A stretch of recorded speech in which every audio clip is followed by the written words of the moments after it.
ओम शांति। बहुत बहुत वेलकम और थैंक यू भी।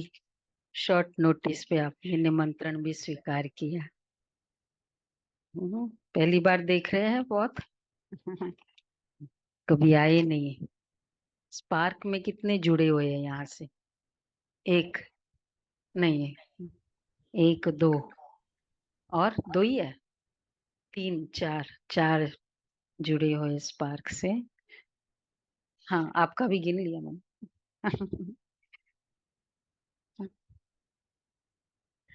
हाँ, दीपिका बहनों सब हाँ जुड़े हुए हैं। तो वैसे बाबा लेडी की भी जुड़े हुए हैं इनकी सारी हाँ देखते हाँ ऑनलाइन भी जुड़े हैं। ये बाबा का पूरा देश विदेश का ग्रुप है जो इकट्ठा हुआ है। तो आप वैसे कॉमर्स का फील्ड है, अकाउंटेंसी ऑनर्स लिया हुआ है, फाइनेंशियल अकाउंटेंसी, कॉस्ट अकाउंटेंसी और कंपनी अकाउंट्स। और ये आपने उड़ीसा से किया। और फिर उसके बाद तो आप बाबा के 27 साल से समर्पित रूप से मधुबन में सेवाएं दे रहे हैं। और फिर बाबा ने आपको इतनी बड़ी जिम्मेवारी भी दे दी जो स्पार्क विंग है। आप में से वैसे तो सब जानते होंगे, बट स्पार्क मतलब स्पिरिचुअल एप्लीकेशन एंड रिसर्च, जो हमारे स्पिरिचुअल नॉलेज है उसका रिसर्च बेस्ड स्टडीज। और उसके ऊपर सारे जो बाहर वालों के लिए भी कैसे स्पिरिचुअलिटी इतनी इम्पोर्टेंट है और उसकी केस स्टडीज, ये सब इस रिसर्च में आता है। तो ऐसा ये विंग है। तो आप उसके नेशनल कोऑर्डिनेटर हैं। तो अभी इसीलिए अभी जो ओआरसी में इसी विंग का अभी कॉन्फ्रेंस था, इसमें ही आपका आना हुआ। और वैसे आप जो भी स्पार्क ऑफिस है, अगर हम लोग ज्ञान सरोवर गए हैं तो वहाँ स्पार्क ऑफिस है। मधुबन के जितने भी स्पार्क ऑफिसेस है वो भी आप देखते हैं। और आप coordinator of research and development on applied spirituality भी है। Principal coordinator of collaborative research on Rajyoga meditation. और कई सारे लीडिंग ऑर्गेनाइजेशंस में आपके प्रोजेक्ट आप करते हो। द की उसमें सम ऑफ देम इज की institute for brain mind research, university hospital of psychiatry, Zurich, Switzerland. मतलब अभी भी आपका ये रिसर्च चलता है इसमें। GIGA consciousness research group, Belgium. DRDO जो दिल्ली में है। निमहंस बैंगलोर, ये भी बहुत पॉपुलर है। आई और Indian institute of spine injuries centre, New Delhi. India international multi multi university Pune. और फिजियोलॉजी डिपार्टमेंट एम्स पटना। पटना में एम्स जो है उसका है। और आई थिंक सो ये हमारे ओपी जिंदल हॉस्पिटल में भी है, तो वो भी ऐड हो जाना चाहिए। हिसार जो दीपिका बहन का है उसमें भी आपका, मतलब रेगुलर वो टीम होते हैं। और भी और बहुत सारे हैं अभी। और तो इस तरह से ये बहुत एक प्रैक्टिकल बाबा के ज्ञान को दुनिया वालों के आगे और स्वयं में भी उस ज्ञान के अकॉर्डिंग कितना हम आगे बढ़ रहे हैं, ये वाला एक लिटमस एक टेस्ट है। तो इस तरह के विंग का आप विशेष संचालन भी कर रहे हो। तो अभी हम आपसे वर्तमान समय के जो बाबा ने कहा ना, एक तो बेहद के वैराग वृत्ति, थोड़ा सा उस पे क्लास करके हम 5 मिनट, आप जो भी रिसर्च आपने किया और आपके कुछ लैंडमार्क्स प्रोजेक्ट हुए हैं, मतलब जिसमें आप कन्विंसिंगली बताया है और प्रूव हुआ है, अगर आप ऐसे कुछ वर्णन कर सको 5 मिनट्स, और फिर हम 20 मिनट योग भी करेंगे। हाँ हाँ। हाँ, कई सारे आपके जो भी है तो वो करेंगे। और फिर थोड़ा योग की भी बहुत स्पेशलाइजेशन है आपकी, तो वो भी आप कराएंगे। 8:30 आज वर्किंग डे है इसलिए 8:30 तक ये सब करेंगे। ओके। ओम शांति। बाबा का 11 साल का बच्चा है ये सेंटर। सिरीफोर्ट का बच्चा है ये। और वैसे तो रोज सब आते हैं, थोड़ा वर्किंग डे होने के कारण थोड़ा ऐसा है।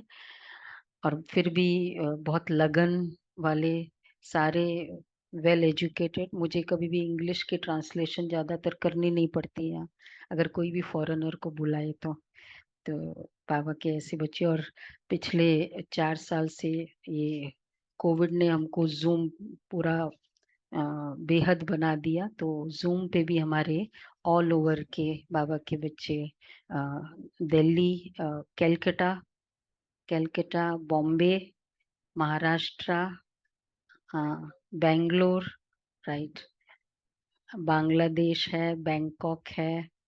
ओके, और कोई रहा तो नहीं है? हाँ, शिलोंग, कनाडा, कनाडा में भी बच्चे हैं। तो सभी जुड़े हुए हैं और वो रेगुलर क्लास करते हैं यहाँ एकदम। यही मतलब बाबा के घर से पालना भी होती है, मधुबन भी जाते हैं ऐसे बाबा के बच्चे। तो सभी देश विदेश में अभी आपको सुन रहे हैं, आपकी प्रेरणा लेंगे। ओम शांति। मुरली सुना तो 2 मिनट बाबा की याद में बैठते हैं। चलिए सभी परम धाम बाबा के पास बैठे। बाबा को बेहद का मैग्नेट भी कहते हैं। तो जब मैग्नेट पास बैठते हैं तो भरता भी है और एरेज भी करता है। 2 काम बाबा एक साथ करते हैं। कई बार मुरली सुनते सुनते बुद्धि भी इधर उधर जाती है, क्योंकि मुरली सुनते समय हमारा जो बुद्धि है और ब्रेन है बहुत सेंसिटिव हो जाती है। और इसलिए मुरली समय एक एक सेकंड हम बहुत कुछ करते हैं। मुरली के बाद ज्ञान सागर के पास बैठ करके दिल से शुक्रिया जब अदा करते हैं, तो मुरली के बीच में अगर ऐसे कोई बातें गुप्त रीति से अनजाने में आया हो तो बाबा उसको इरेज भी कर देते हैं। 2 मिनट के लिए स्वीट साइलेंस में ज्ञान सागर बाबा के पास बैठ जाए।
शांति।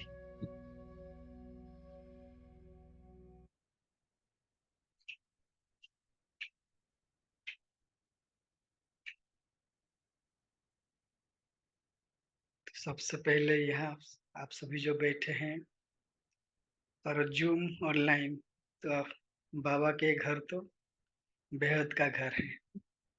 सिर्फ दिल्ली में नहीं, यहाँ बैठे बैठे देश विदेश से जुड़ रहे हैं। तो आप सभी जो भी अभी जूम में बाबा की मुरली सुने और हमें सुन रहे हैं, आप सबका बाबा की अब मैं आज से इसे कहूँगा बेहद का घर है। मधुबन को कहते हैं, मधुबन में भी देश विदेश के लोग जुड़ते हैं। तो आप सबका बहुत बहुत स्वागत है।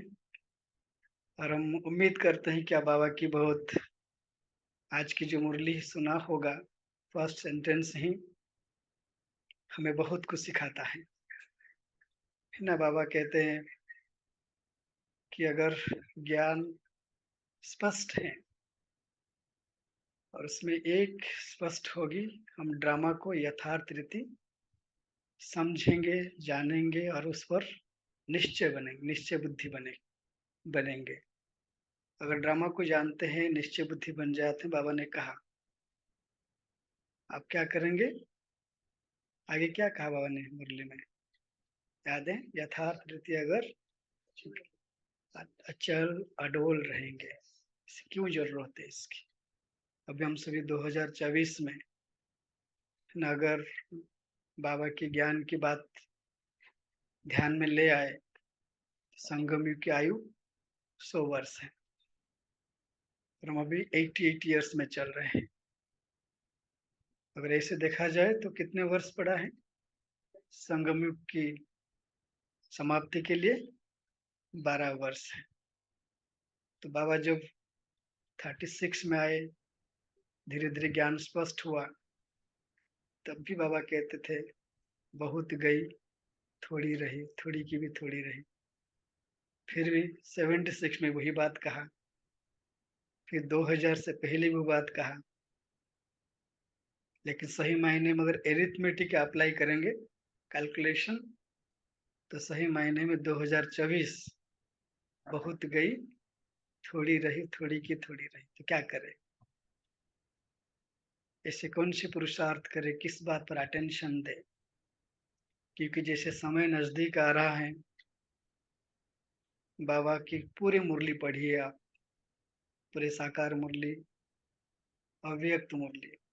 बाबा कहते मैं आपको पढ़ाता हूँ। कितने जन्म के लिए पढ़ाते हैं बाबा? 21 जन्म के लिए। और इस 21 जन्म में जो संगम युग है, संगम युग की हर एक घड़ी अगर आपकी आंखों की पलकें झपक रहे हैं तो भी रिकॉर्ड हो रहा है। दुनिया वाले तो कर रहे हैं, दुनिया वाले सब कुछ, सभी हर कोई कर रहा है, लेकिन हम जो बाबा के बच्चे बन जाते हैं, हमें 3-4 बात स्पष्ट है, हम उसको दिल से मान लेते हैं। एक होता है बुद्धि से जानना और दिल से मानना, इससे बड़ा अंतर है ना। इंटेलेक्चुअल्स बहुत होते हैं ना। आज हम लोग अभी 15 दिन पहले बात कर रहे थे और कुछ साइंटिस्ट के साथ हमारी बात हो रही थी। इस समय दुनिया में सबसे ज्यादा जो रिसर्च में पाया गया है, जो नोबेल लॉरिएट हैं, उनमें एक कॉमन प्रॉब्लम दिखाई दे रहा है, वो है सिजोफ्रेनिया। नोबेल लॉरिएट जिन्हें अपनी बुद्धि को सबसे ज्यादा यूज किया, उनको एक मेंटल डिसऑर्डर है, वो है सिजोफ्रेनिया। और साथ में कई प्रकार की प्रॉब्लम्स हैं, आज उन पर भी स्टडी करने की बात हो रही है। और यहाँ पर राम मनोहर लोहिया हॉस्पिटल के साथ हम मिल करके एक प्रोजेक्ट ले रहे हैं, कंपैरेटिव एनालिसिस। जो बाबा के बच्चे मेडिटेशन कर रहे हैं और जो मेडिटेशन नहीं करते हैं, और इस चीज को एक्सप्लेन करना है दुनिया के सामने। क्योंकि मानसिक तकलीफ सबको तो है थोड़ा बहुत ना। साइकेट्रिस्ट कहते हैं कि सारी दुनिया पागल है, उनके पास कोई भी कंसेप्ट लेकर जाओ, कोई प्रॉब्लम लेके जाओ, आपके सामने 5-10 क्वेश्चन पूछ लेंगे, आप उसमें से कोई 2 आंसर कुछ ऐसे दे दिया तो आपको डिटेक्ट कर लें कि आपको तकलीफ, दुनिया प्रॉब्लम में है। लेकिन बात वहां पे नहीं है। हम सब जानते हैं और ये बढ़ेगा और ज्यादा बढ़ेगा। हम बच्चों का क्या कर्तव्य है? जैसे बहन जी ने कहा कि बेहद की वैराग्य की बात करना है। अगर ब्रह्मा बाबा की जीवन को देखेंगे आप थोड़ा सा, अगर हम बाबा को देखा नहीं ना, यज्ञ में शुरू में थे, हमने बाबा की कहानी सुना है, पढ़ा भी है।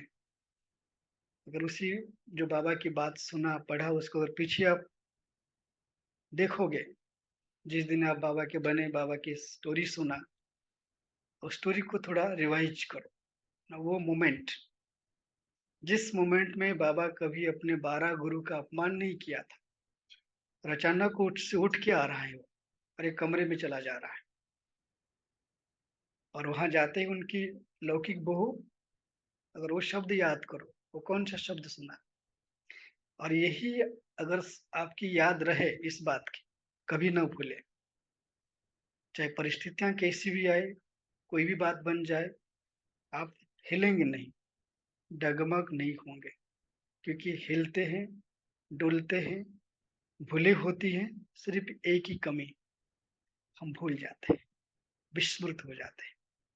और यहाँ बाबा हमें सिखाते हैं स्मृति बनने के लिए, स्मृति स्वरूप बनने के लिए। वो बात याद करो, पहला शब्द क्या सुना? सबसे पहले ज्ञान स्वरूपम शिवहम शिवम, उसके बाद प्रकाश स्वरूपम शिवहम शिवम। बाबा दो बात कहते हैं कि मैं हूं वही, और साथ में बाबा को साक्षात्कार। आज बाबा ने कहा कि जैसे परमात्मा कहते हैं कि वो 1000 सूर्य से तेजमय, उसका सीधा कनेक्शन बाबा के साथ है न। बाबा बॉम्बे की चौपाटी में बैठे हैं, उनको साक्षात्कार हुआ। मुझे बाबा ने जो कहा कि मुझे मेरे देखा नहीं जा रहे हैं, वो उसका रूप नहीं था, विनाश का दृश्य। उसके बाद बाबा दिखा रहे हैं कि छोटे छोटे सितारे धरती पर आते ही राजकुमार राजकुमारी बन जाते हैं। कभी इसको भूलना नहीं चाहिए। और बाबा के जीवन की फर्स्ट स्टेप शुरू हुआ। बाबा के अंदर ऐसे वैराग्य वृत्ति नहीं कि छोड़ छाड़ के कुछ चला गया, नहीं, बेहद की वैराग्य है ना, लौकिक में चाहे अलौकिक में, यही बात कहा जाता है। और ये बात भी सही है। हम सभी को एक टाइटल मिला हुआ है। जब बाबा के बच्चे आते हैं, बनते हम, है ना, इस बाबा का तीसरा श्रीमत है, वो है पवित्र भव राजयोगी भव। हम जैसे राजयोगी बन जाते हैं तो हर एक राजयोगी के जीवन में दो गुण होना चाहिए, कुछ भी हो जाए। एक है वैराग्य, दूसरा है अभ्यास। वैराग्य के अलग अलग स्टेज हैं। वैराग्य बात करते लोग सन्यासियों की बात करते हैं, या जो भी आस पास में घटनाएं होती हैं। बाबा का वैराग्य ऐसा है कि आप गृहस्थ में रह करके पवित्र प्रवृत्ति मार्ग को जो अपनाते हो, तो उसको कहते हैं बेहद की वैराग्य। सब कुछ कर रहे हो, लेकिन अगर श्रीमत प्रमाण ट्रस्टी होकर करते हो, तो ये स्थिति को कहते हैं पवित्र प्रवृत्ति। और पवित्र प्रवृत्ति का जो दूसरा अर्थ है वो है बेहद की वैराग्य। उसमें भी परसेंटेज है। बाबा नंबर 1 हुआ। समय अनुसार हर परिस्थिति, हर बात, हर वातावरण, दुनिया की हालत, चाहे जियो पॉलिटिकल सिनेरियो हो, साइंस टेक्नोलॉजी की बात हो, हिस्ट्री की बात हो, हर चीज को आप देखेंगे जो इंटेलेक्चुअल्स काम कर रहे इस दुनिया में, डिस्कशन तो हो जाता है। हम भी कई डिस्कशन पार्टिसिपेट करते हैं, कई सिंपोजियम जाते हैं, आपस में डिस्कशन होता है। जो व्यक्ति बैठ करके भाषण करता है बहुत बढ़िया फैक्ट फिगर के साथ, बड़े सिंक्रोनाइज्ड, आपको लगेगा ये व्यक्ति शायद परफेक्ट है। जब स्टेज से नीचे आता है, आपस में बात करते हैं, कुछ बात होती, पता चलता है वो तो खाली है। किस बात में खाली है? जब अपने जीवन में कुछ ऐसे सिचुएशंस आते हैं जो उसके अपने लाइफ से रिलेटेड है या उसके परिवार से रिलेटेड है, वहीं पर वो खाली हो जाता है। लेकिन यहाँ उल्टा है। बाबा क्या कहते हैं? जब आप मेरे बन जाते हो, मैं आपको सशक्त कर देता हूँ। हम सभी सशक्त हैं। और मैंने अपने जीवन में एक नोट किया, जब दादी गुलजार अव्यक्त हुए और मुझे एक सुंदर पाठ मिला है यज्ञ में, बड़ा गुप्त है। जब भी यज्ञ में कोई बात हो जाती है तो बड़ों का मैसेज आता है कि आप अपने ग्रुप से योग करो। तो दादी जब से सीरियस हुई, उसके एक एक स्टेप के साथ योग का प्रयोग हुआ। और जैसे बड़ों ने जो डिमांड किया, जैसे कहते ना, बाबा एक हर चीज करता गया। हमें तो एक बहन बार बार नाम नहीं लेना चाहेंगे, श्रीकांत भाई, ऐसे होना चाहिए कि ये ऐसे होना ही चाहिए। हम कहते थे ऐसे कैसे हो जाएगा। हम तो इतना कर सकते हैं कि जो आपने कहा दिल से हम बैठ के बाबा के सामने रख सकते हैं। लेकिन इतनी बड़ी हस्ती है ना, जिसके तन में बाबा, जिसकी यादगार छोटी नंदी के रूप में है, हम ऐसे नहीं, आपको तो करना ही है। ऐसे मोमेंट क्यों क्रिएट होता है? संगठन का बल है। मैं आपको 3 बात कहना चाहूँ, बाद में थोड़ा सा रिसर्च की बात करेंगे। एक बात सभी याद रखिए, समय बहुत कम, ये तो हम जानते हैं, या समय बहुत बड़ा है? क्या कहना चाहिए? कम समय? कौन सा समय चल रहा है अभी? कम समय अलग बात है, कौन सा समय चल रहा है? अब समय चल रहा है, एग्जाम समय चल रहा है। हम सभी को पेपर देने का समय आ गया है। यूं कहे कि हम एक एग्जाम हॉल में बैठे हैं और वो एग्जाम हॉल शुरू होगा, ये मेरी अपनी चिंतन है, बाबा ने मुरली में नहीं कहा। और जब अव्यक्त बाबा दादी गुलजार के तन में धीरे धीरे आना कम हुआ, फिर दादी गुलजार अव्यक्त हुए। और ऐसा नहीं कि बाबा ऐसे अचानक हम सबसे कुछ नव बोल के ऐसे हो गए, नहीं। बाबा ने 2013 में कह दिया था कि अभी बाबा से मिलन की विधि बदलेगी, कैसे होगी किसी मालूम नहीं। और धीरे धीरे चेंज होता गया, फिर बाबा अव्यक्त हो गए। तो सबसे पावरफुल मिलन कहा जाता है अव्यक्त से भी अव्यक्त मिलन। और उसमें क्या होता है, जो बाबा का वो स्वरूप आता है और जो दिखाया गया है कि हर एक के साथ भगवान है, भगवान हमारा साथी, जो हमने शास्त्रों में पढ़ा है ना, जिधर देखो वही त्यों, जो कहते हैं ना लौकिक में कि हर गोप गोपी के साथ कृष्ण को देखा जाता था। जब वो उसको याद करते थे, कृष्ण उनके साथ है। जो भागवत का पाठ है वो अभी चल रहा है। आप दिल से बाबा को याद करोगे, वो वतन छोड़ के आपके पास आ जाएगा, वो आता ही है।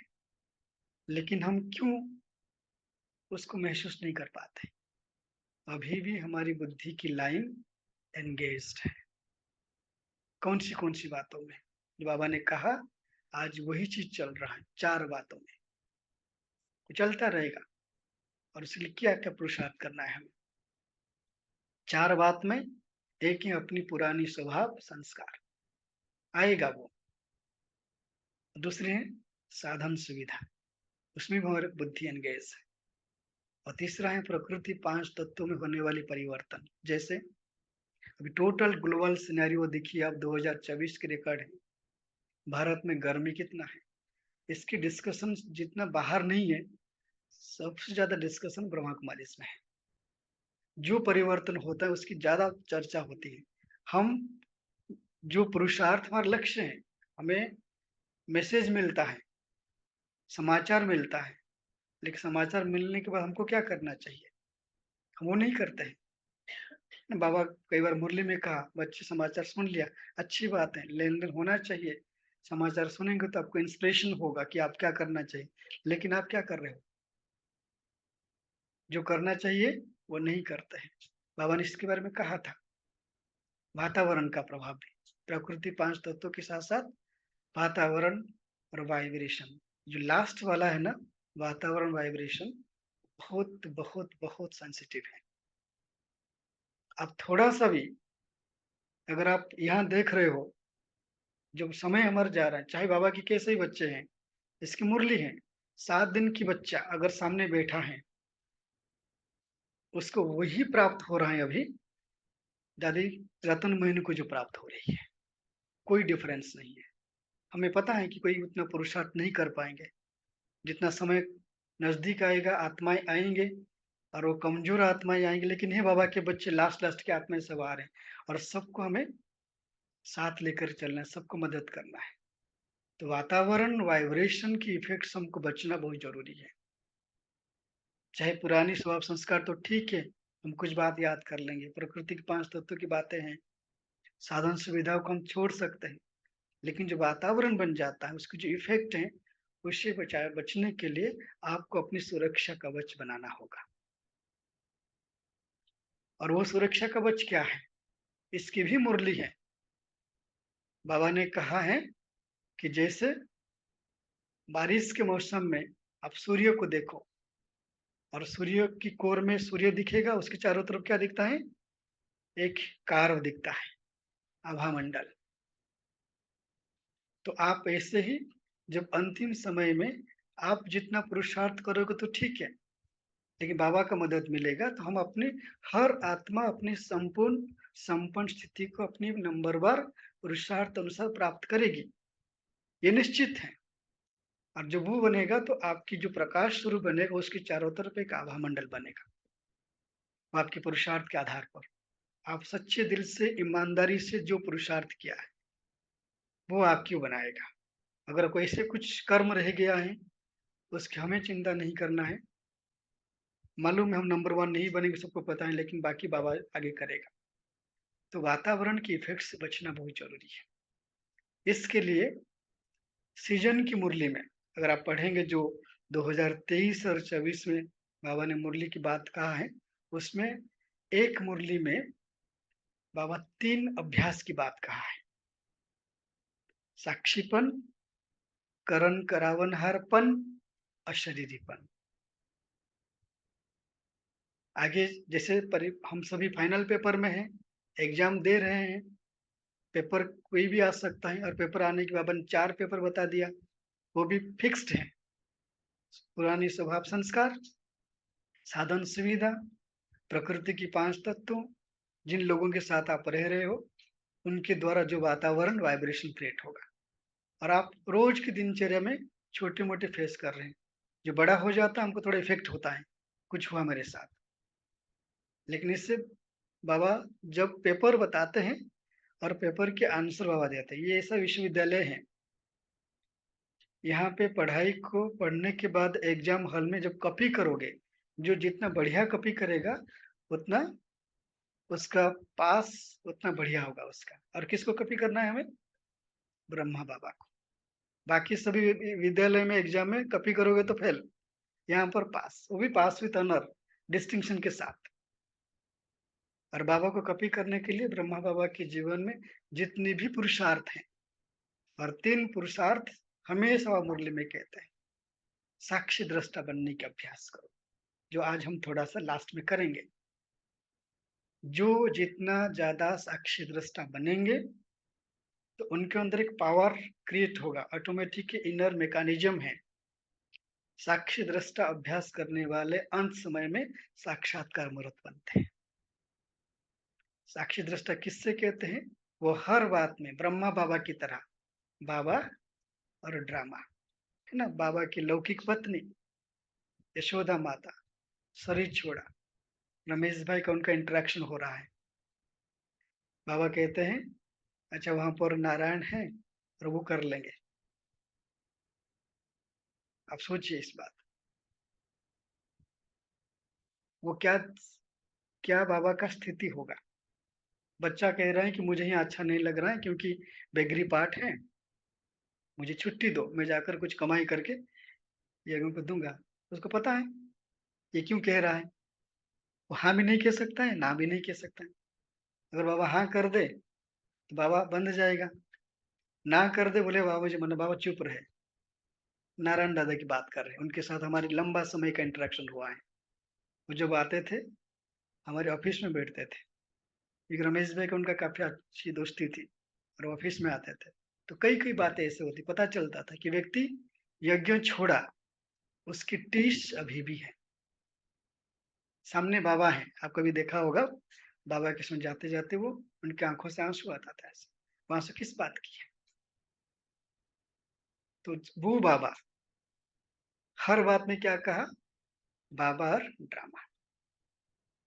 साक्षीपन का अर्थ होता है ऐसा नहीं कि हम साक्षियों के देखी कोई चीज गड़बड़ होता चलता चलता जाए, मुझे कुछ नहीं करना है। जो साक्षी दृष्टा होगा वो इन्वॉल्व भी होगा, जिम्मेदारी से करेगा भी, लेकिन रिजल्ट जो होगा वो उस पर चिंतन नहीं करेगा, उससे प्रभावित नहीं होगा। ये तब होगा जब सच्चे मन से, सच्चे दिल से, समर्पण बुद्धि होकर के आपके मुख से, आपके दिल से और आपकी स्वभाव संस्कार को लेकर के जो आप कार्य करते हैं उसमें बाबा और ड्रामा 2 शब्द आएंगे। बाबा को पूछा गया था एक बार मुरली में, बाबा कहा कि अंतिम समय में जो आपके सामने पेपर आएंगे कुछ सेकेंड्स कुछ मिनटों का होगा। जैसे ब्रह्मा बाबा के सामने 10 से 15 मिनट का था, आप समझ लो कि ब्रह्मा बाबा जैसे हैं, हमारे सामने 10 से 15 मिनट का लास्ट समय का पेपर है, और उसमें ब्रह्मा बाप समान हमें पास विद ऑनर बनना है। हमारा लक्ष्य वैसा है तो हमें भी लक्षण वैसा अपनाना है। तो हर बात में जब हम कोई भी कार्य करते हैं, है ना, जैसे बाबा कहते हैं कि हर घड़ी संगम युग में आप 21 जन्मों की कमाई करते हो। अगर हर घड़ी संगम युग में दूसरी तरफ जाए तो 63 जन्म के लिए भी कमाई करते हो। संगम युग में आने के बाद आप यहाँ बैठ के जो कर रहे हो कमाई हो रही है आपकी, चाहे आप कमाई कर रहे हो या गवा रहे हो तो रही कुछ ना कुछ। तो साक्षी का अभ्यास, साक्षी का अभ्यास का अर्थ होता है, अगर आप उसका अभ्यास करते हैं, कोई बात हो जाए, आपके मुख से क्या निकलेगा? बाबा ड्रामा। और दूसरा है करण करावनहार। साक्षी वही बन सकते हैं जो हर बात में समझेंगे करण करावनहार बाबा मुझ आत्मा को करणहार बना करके मुझसे कार्य करा रहे हैं। ये जब हम साथी बाबा को बनाते हैं और हम साक्षी हो जाते हैं, ये सब कुछ स्मृति का खेल है। जितना स्मृति आपकी स्ट्रांग होगी, संकल्प जितना स्ट्रांग होगा, और आपकी उसी के आधार पर बुद्धि एक्सेप्ट करती है, दिल मान लेता है, फिर आप उससे कार्य करते हो। तो अगर इतना ही स्मृति रहे कि बेहद ड्रामा है, इस बेहद ड्रामा में कठपुतली हूं और मैं आत्मा, और जो मैं कठपुतली की रस्सी कौन सी है? ड्रामा। नचा कौन रहा है? बाबा। तो करावनहार मुझ आत्मा करणहार से कर्म करा रहे हैं। अगर इतना कॉन्शियस रह जाए तो आप साक्षी स्थिति के साथ साथ बाबा को साथ लेकर हर पल हर क्षण चलेंगे। बातें आएगी लेकिन आप उन बातों की इन्फ्लुएंस में नहीं आएंगे, प्रभावित नहीं होंगे। अगर प्रभावित होते हैं, उसकी भी एक बहुत सुंदर एक एनालिसिस हुआ है। एक व्यक्ति के जीवन में कितनी भी घटन अघटन हो जाए, उसकी जो इंटेंसिटी है, जैसे कहते एकदम से प्रभाव, वो 15 मिनट तक होता है और 15 मिनट के बाद धीरे धीरे वो कम होता जाएगा। 15 मिनट अगर आपने संभाल लिया, 15 मिनट अपने आप को, चाहे अति खुशी में भी, है ना, कहते हैं लौकिक में एक मैनेजमेंट कोर्स में कहते हैं, जब आप बहुत खुश हो या बहुत दुखी हो तो कोई भी डिसीजन मत लो, शांत चित्त होकर के। जब कुछ नहीं है, आराम से बैठो और करो कुछ ना कुछ बैठ के, तो जो इफेक्ट होगा। इसलिए हर पल बाबा को साथ लेके चलिए। बाबा को साथ लेने का अर्थ होता है स्मृति रहे कि करण करावन हर बाबा मुझ करण हर आत्मा से करा रहे हैं। अगर आप मानते हैं कि अभी थोड़ी देर के लिए सोचो कि नहीं उतना बाबा याद नहीं आता, और क्या करे, फिर उसकी बाबा में दिया है सोल्यूशन। अगर ठीक है बाबा भूल गया तो इस स्मृति में रखो, मैं आत्मा करण करावनहार बनकर करणहार कर्म इंद्रियों से कर्म करा रही हूं। ये स्मृति नहीं है, ये स्थिति भी है। जब आप इसको प्रैक्टिकल में करेंगे, जब कोई सिचुएशन आ जाए, बैठ जाओ 2 मिनट सोचो, बाबा को सौंप दो, तो आपकी स्थिति बनेगी करण करावनहार की। बाबा कहते लास्ट में है अशरीरी। अशरीरी का अर्थ होता है जो कुछ भी मैं कर रही हूँ, आत्मा यहाँ बैठ करके यहाँ बैठ जाती हूँ। तो जब आप प्रीत बुद्धि बन जाते हो, बाबा से आपकी प्रीत लगी हुई है। दुनिया में जो भी आपके संबंधी हैं, जो भी आपके संपर्क वाले हैं, परिवार वाले हैं, आप उन आत्माओं को बाबा को सौंप दिया। आप संकल्प करते हैं कि जो बाबा ने मुरली में कहा है प्रवृत्ति में रहने वालों के लिए, कहें कि जो प्रवृत्ति के जो आपका घर है वो आपका ऑफिस है, और मधुबन आपका रियल घर है, वहां आप ऑफिस में काम कर रहे हो। जब ऑफिस समझते हो लौकिक रीति से भी, तो वो ऑफिस किसने दिया आपको? जब आप बाबा के बन गए तो आपके आसपास में जो कुछ उस बाबा ने दिया उसको, वो बाबा का ब्लेसिंग्स है। तो बाबा है एक्चुअल उसके मालिक है, और आप ट्रस्टी हो, निमित्त बनकर संभालते हो, तो प्रीत बुद्धि बन जाते हो और बाबा को अपना मित्र बनाते हो, तो आप आत्मा और शरीर बनोगे। प्रीत बुद्धि, तो बाबा मेरा मित्र है। दुनिया में जितने भी लोग हैं वो किसके हैं? जो आपके संबंध संपर्क वाले, क्योंकि आप बेहद की वैराग्य वृत्ति वाले हो, छोड़ना किसी को नहीं है। किसी को नेग्लेक्ट भी नहीं करना है, किसको नजरअंदाज भी नहीं करना है, लेकिन उनको ऐसे भी पकड़ के नहीं रखना है ना। जो संबंध है ना लौकिक में, वो रेत की तरह है। उसको जितना मुट्ठी बना के पकड़ोगे तो फिसलता जाएगा। उसको संभाल के रखोगे। संभालने का अर्थ होता है कि जो कुछ आपके पास है, आपको दिख रहे हैं, जिसको आप ऑक्युपाई करते हो, चल अचल संपत्ति, देह की संबंध, देह की संपर्क, देह की धर्म, ये सब कुछ जब बाबा के बन गए, उसको किसने दिया आपको? बाबा ने दिया। जब इसको स्मृति से, संकल्प से धारण करके बार बार उसको रिपीट करेंगे, चाहे कर्मों में करो, चाहे बोल में करो। एक भाई था, हम लोग साथ में जब शुरू शुरू में ज्ञान में आए, और मना वो लीना बहन की पिताजी बहुत पुराने भाई हैं, भुवनेश्वर के। हम लोग एक एक ही गांव की तरफ के हैं। तो हर बात में कुछ भी मुझे बाबा कहते थे। मैंने कोई बार पूछा, उठेंगे बाबा, मीठा बाबा, सो जाएंगे मीठा बाबा, और कुछ बात हो गया तो मीठा बाबा। मैंने आप मीठा बाबा क्यों करते हो? श्रीकांत भाई, इसकी ट्रिक है। क्या है? आप दिल से मीठा बाबा कर दो ना, सच में आप कुछ भी गलती करोगे ना, आप, वो तो कहता है ना कि आप जानो आपके कर्म जाने। अगर मैं मीठा हुआ कह दिया, मैं रिस्पॉन्सिबल नहीं हूँ, वो जाने उसका कर्म जाने। कुछ तो कहता है कि ये देह तुम्हारा है, ये घर गृहस्थ तुम्हारा है, वो तो कहता है मुझे दे दो, मैंने उसको दे दिया हूँ।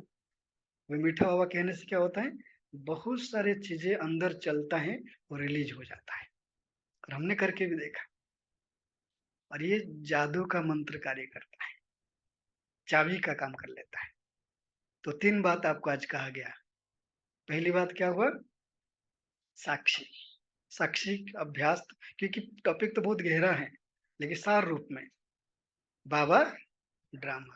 जिसके मुख से बाबा ड्रामा ने, अभी वो कुछ लोग कहते हैं निकालने से क्या होता है, ये हमारे एक बहुत एक आदत बन गया है आत्माओं का, कि हर बात में क्वेश्चन करना।